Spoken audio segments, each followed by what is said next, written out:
नमस्कार, श्री स्वामी समर्थ. काल संध्याकाळी अचानक भेळ खायचा प्लॅन झाला.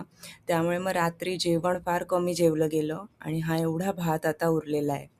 म्हणून मग आज मी नाश्त्याला फोडणीचा भातच बनवते.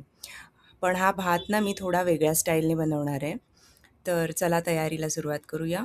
कांदे कापून घेतलेत मी.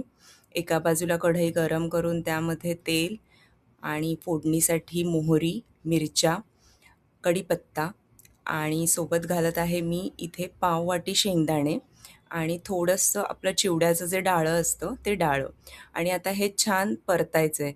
शेंगदाणे कच्चे आहेत त्यामुळे मग मी 2 मिनटं छान त्यांना असं परतून घेतलेलं आहे आणि मग त्यामध्ये मी बारीक चिरलेला कांदा घातला आहे. आणि हे सगळं आपल्याला एक 2 ते 3 मिनटं शिजवून मग आता यामध्ये मी घालते मीठ.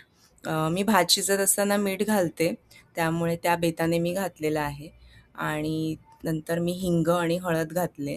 आणि आता यामध्ये मी घालणार आहे एक सिक्रेट इन्ग्रेडियंट्स आणि ते म्हणजे लिंबाचा रस. येस, त्यामुळे ना तुम्ही बघितलं असेल मी मिरच्या पण थोड्या जास्त घातल्यात. तर मिरची आणि लिंबामुळे ह्याला एक छान आंबट तिखट अशी चव येते भाताला. याच्यात मी मिरची पावडर अजिबात नाही वापरत. जो काही तिखटपणा आहे तो मिरचीचा आहे. तर आता भात घालून घेतलाय. भात व्यवस्थित मोकळा करून मग घालायचा आहे, म्हणजे मग मिक्स करताना त्रास नाही होत. आणि त्यानंतर 2 मिनटं झाकण देऊन मस्त वाफ येऊ द्यायची आहे.